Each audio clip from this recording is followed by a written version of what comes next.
Meus amados irmãos, quero saudar a todos com a paz do Senhor. Hoje estamos em mais uma aula de EBD online pela Decandel, pela misericórdia e bondade de Deus, que Ele nos inspire, nos oriente nesta direção para a ministração desta lição. Hoje estudaremos o tema sobre o bom pastor e os pastores infiéis. O textual está em João 10, 11, nas palavras de Jesus, quando ele dizia que eu sou o bom pastor e o bom pastor dá a sua vida pelas ovelhas. É claro que na lição tem um ponto alto para falarmos deste Cristo como o bom pastor por excelência. A verdade prática também nos traz algumas verdades importantes sobre o tema que quero ler aqui na sua íntegra, quando diz que as Escrituras revelam como Deus como o bom pastor do seu povo, mas isso se aplica também aos líderes eclesiásticos.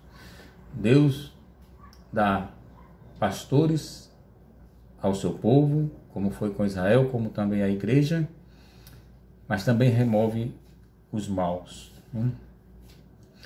É a introdução que é importante que a gente contextualize dentro do capítulo 34 do livro de Ezequiel, que é o livro estudado durante esse trimestre, e ali está dividido todo o capítulo em torno do pastoreio em Israel.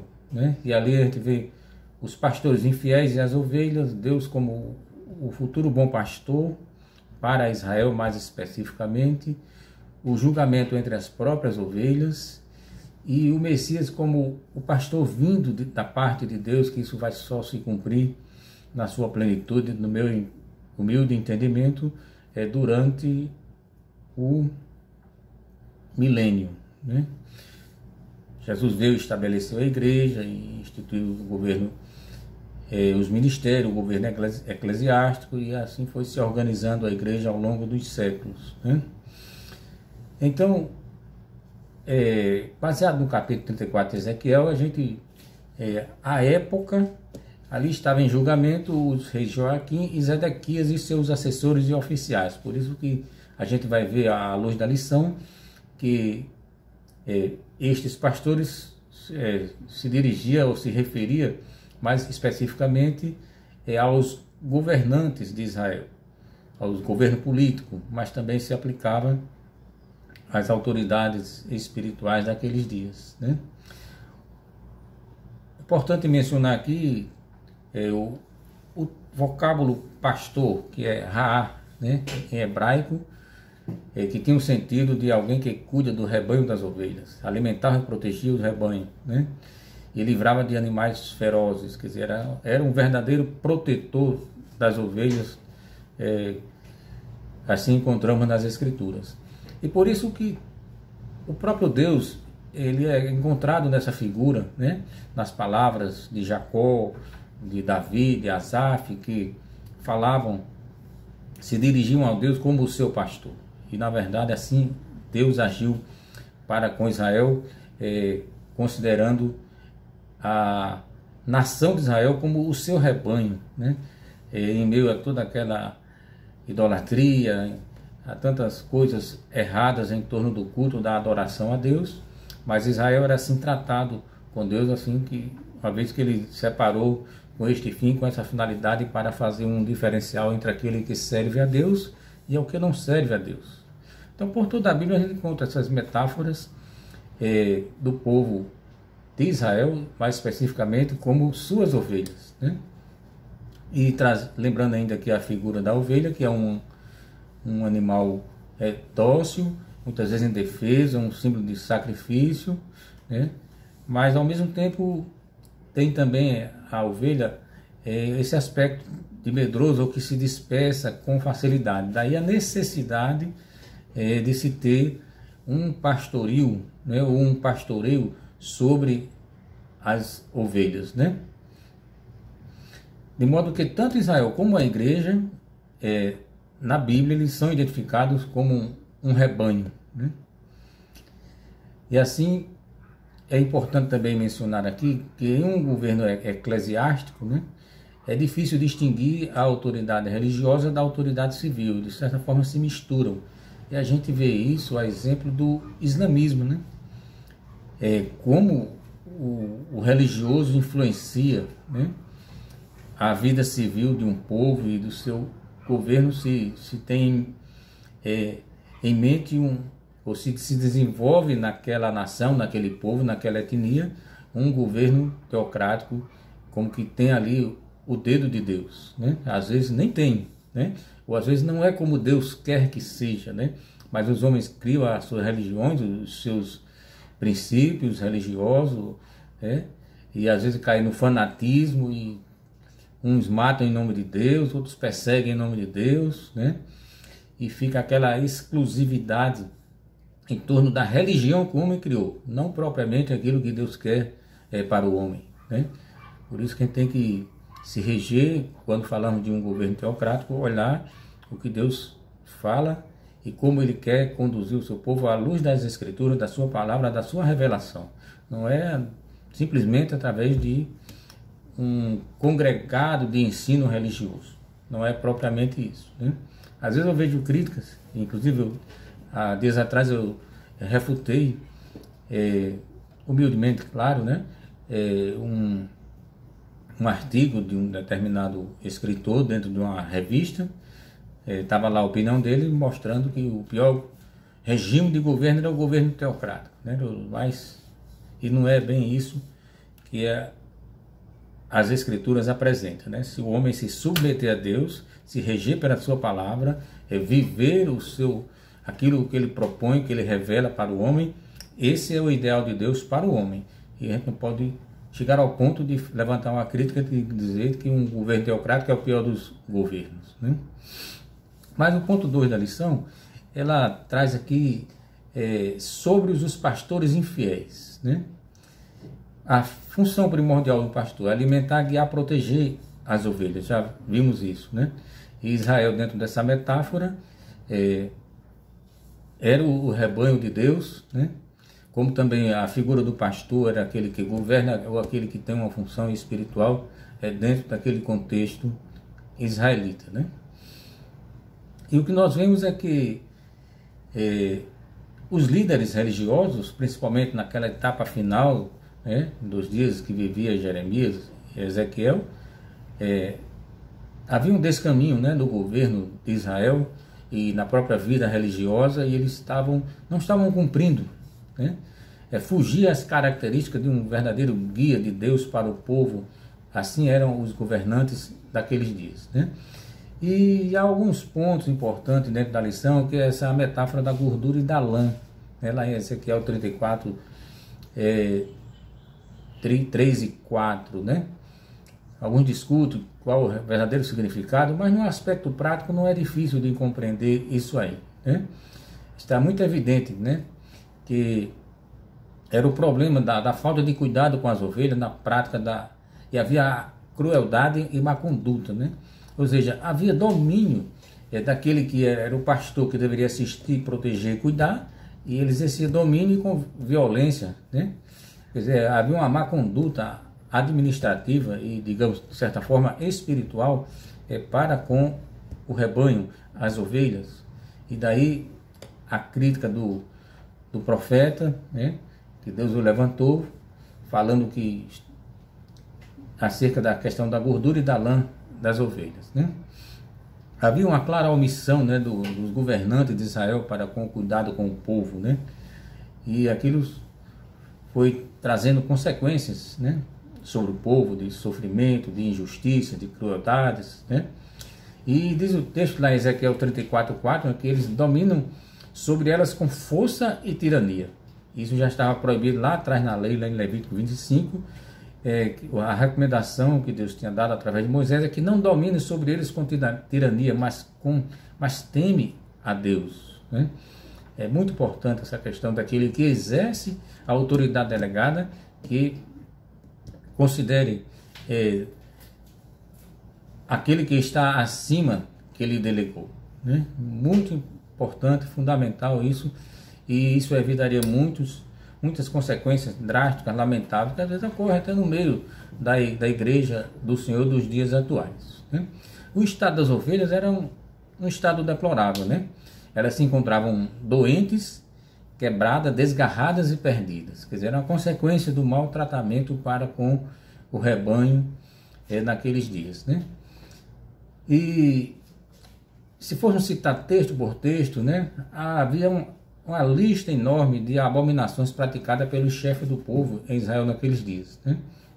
Entre elas havia também tolerância para aceitar o errado, aceitar falhas, havia emprego de violência e abuso de autoridade, né? Tudo isso está contido por todo o livro do profeta Ezequiel.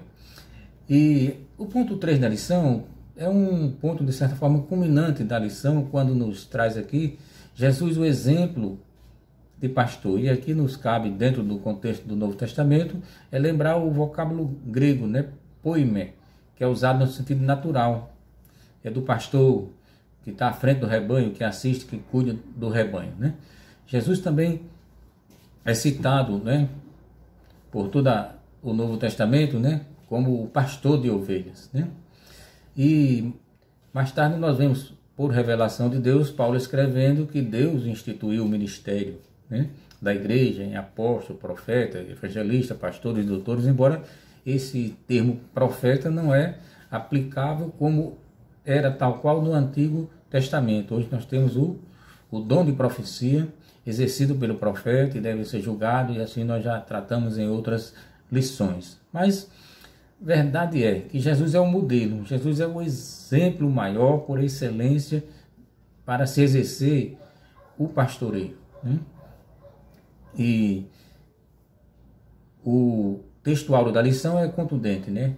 Que o pastor é verdadeiramente aquele que dá a sua vida pelas ovelhas, e isso ele o fez na íntegra, com realidade, padecendo na cruz em nosso lugar, e inclusive para isso ele veio, né? Padecer em nosso favor, para nos ofertar gratuitamente a salvação nele e por ele. Mas quando olhamos também na Bíblia, alguns títulos que Jesus recebe, né, como o pastor e bispo das ovelhas, lá em 1 Pedro 5, 2, 25, Hebreus 13, 20, o grande pastor das ovelhas. 1 Pedro 5, 4, ele é o supremo pastor, né? Inclusive é aquele que, para quem se conduzir o seu pastoreio à altura que ele espera, de serviço, de abnegação, com responsabilidade, com compromisso, com amor com o seu rebanho, esse poderá receber a incorruptível coroa de glória, né? Isso tem um significado, né? Se Deus estabeleceu, não só nos dá salvação, que é digamos, a dádiva maior, mas também a Bíblia fala de galardões. Isso vai ter um significado no céu, né? Então, Jesus no seu pastoreio, ele se distingue qualitativamente. Em que sentido? Ele conhece as suas ovelhas, ele guia as suas ovelhas, ele busca a ovelha perdida. Isso está contido lá em todo o capítulo de 10 de João, como Jesus o bom pastor. E o ponto culminante é aquele que dá a sua vida pelas ovelhas, né? E era comum, né, na vida do pastoreio, do pastor que cuidava das ovelhas no campo, né? Muitas vezes se vi diante de feras que queriam atacar as ovelhas, né? E o pastor se arriscava, né, em favor das ovelhas, em defender as ovelhas, mesmo diante de uma fera do campo, né?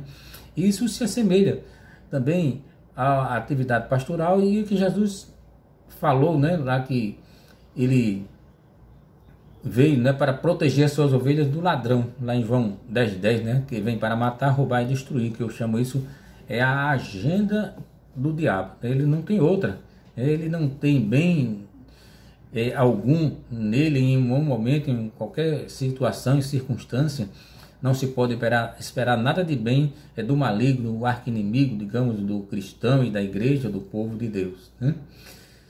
Então, Jesus é o exemplo por excelência, porque o que ele ensinava, ele vivia, né?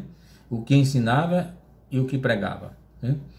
E acho profundamente muito séria aquela oração de Jesus lá no Getsemane, nos momentos próximos para enfrentar a cruz, quando ele faz aquela oração: Pai, se possível, passa de mim este cálice, mas que não se cumpra a minha vontade, mas como tu queres.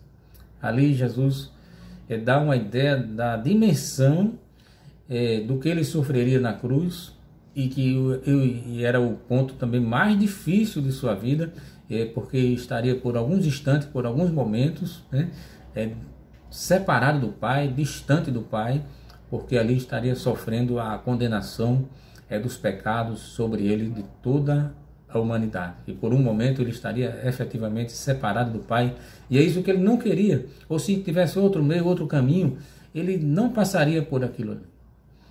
Não era o seu desejo, mas veio com esse fim, com esse propósito, e que se cumpriu, na verdade, a vontade do Pai, né? A gente sabe que em tudo ele foi semelhante aos homens, porém sem pecado, né? Eu gosto muito de lembrar também a diferença de Jesus entre ele e os fundadores de religião, né? Porque as pessoas são muito pegadas à religião, mas a diferença fundamental e básica entre Jesus e fundadores de religião é que Jesus enfatizava não os seus ensinos, não os seus, digamos, teóricos ensinamentos, né, os seus princípios que são de alta relevância para as nossas vidas, mas nem por isso ele enfatizou os seus ensinos, enquanto que fundadores de religião enfatizam o que eles querem ensinar, induzir, encaminhar e formatar um grupo, um aceito, um movimento religioso em torno da fé, né? Não, a ênfase de Jesus estava na sua pessoa. Por isso que ele chega e diz que era o pão da vida, né? Que era a ressurreição e a vida, né? Que ele era a luz do mundo, e quem o segue não andará em trevas, mas terá a luz da vida, né? Nenhum homem que criou, que fundou algum movimento religioso puderam externar, expressar, né, estas palavras, essas afirmações, né? Jesus foi aquele que recebeu do Pai a missão de dar a sua vida e tornar a tomá-la, né? Nenhum líder religioso ou fundador de religião pode sair por aí apregoando isto, né? Bendito seja o nome santo de Jesus, né? E de forma prática também, para o enriquecimento desta lição, é importante a gente trazer uma abordagem sobre o próprio dom ministerial de pastor, né? O que se espera, né, de um pastor nas suas atribuições, na sua função, né? Porque lá em Efésios 4:11, entre os dons ministeriais está o de pastor, né? Encontra-se ali o dom de pastor, né? Apocalipse 2 está colocando que o pastor é o anjo da igreja, quer dizer, o ministro, o príncipe, o mensageiro principal da palavra no contexto de uma igreja local, né? Eu sei que às vezes alguns querem ser pastor até em torno de todo um estado, né? E na verdade não se cumpre assim um ministério. Ele pode presidir, ele pode coordenar, ele pode dirigir outros pastores e redistribuindo toda essa responsabilidade, essa carga, mas claro, é difícil. A gente deve pensar mais na figura do pastor em nível local e com outras atribuições, contando com outros companheiros de ministério que junto com ele realize esta grande e empreendedora obra que é a causa do Evangelho. Agora, o pastor serve sob a direção do bom pastor, a quem pertence a igreja. Esse texto que encontramos em 1 Pedro, no capítulo 5, versículo 2 a 4, quando a Bíblia diz assim: apacentai o rebanho de Deus que está entre vós, sendo cuidado dele não por força, mas voluntariamente, nem por torpe ganância, mas de ânimo pronto, nem como tendo domínio sobre a herança de Deus, mas servindo de exemplo ao rebanho. E quando aparecer o sumo pastor, alcançareis a incorruptível coroa de glória. Hein? Quantos líderes hoje não precisavam se ligar, refletir, meditar e se submeter a esta porção da palavra de Deus e viver uma vida que efetivamente tivesse a bênção, a aprovação de Deus no desempenho do seu ministério. Porque a gente sabe que hoje que a igreja, a organização tomou outros rumos, outras dimensões, outras proporções, e muitas vezes há muitos mercadejando a fé, a própria palavra, o próprio evangelho, e sai por aí pregando já outro evangelho, já não é o evangelho de Cristo Jesus, mas merece uma reflexão todos aqueles que se dedicam a um ministério evangelístico, a uma vivência pastoral, considerar esse texto da palavra de Deus dentro do contexto, especialmente quando estudamos hoje. De certa forma, não podemos se omitir de citar um texto desse, ou deixar de citar, digamos, por esquecimento também, ou por falta de uma pesquisa mais abrangente. E tem aquela máxima, que inclusive é mais em torno de escolas bíblicas, de obreiros, que Deus dá pastores à igreja, mas não dá à igreja pastor. Isso é uma verdade, Ela tem um fundo de verdade biblicamente correto, para que cada um daqueles que lideram no pastoreio tenha esse entendimento, Também se espera que o pastor ande nas pisadas, do bom pastor e sob sua direção, E o pastor, verdadeiramente pastor, é aquele que tem zelo, pelas ovelhas, como dizia Paulo, como quem há de dar conta, ou o escritor aos Hebreus dizia, como quem há de dar contas de suas vidas a Deus. Agora, é oportuno também aqui nessa oportunidade, quando estudamos a lição o bom pastor e os pastores infiéis, eu entendo, amados irmãos em Cristo Jesus, companheiros de ministério, eu entendo que a gente precisa e deve estudar a figura do pastor, a função do pastoreio contextualizada na igreja organização, se quisermos trazer essa realidade para os dias atuais. Porque estudar a função em si, só do pastor, pode levar a alguns desvios e até contribuir para encobrir pecados, perpetuar distorções, favoritismo, antropocentrismo, injustiças que não se corrigem, tensões, intenções dentro do governo eclesiástico. Eu não ensino a palavra de Deus, não prego o evangelho escondendo a verdade de ninguém. Por isso que é importante a gente trazer essa abordagem dentro dessa lição. Claro, a gente não vai discutir esses aspectos aqui, porque precisa estar dentro de um fórum apropriado. Mas na seara pastoral, o que é que se requer?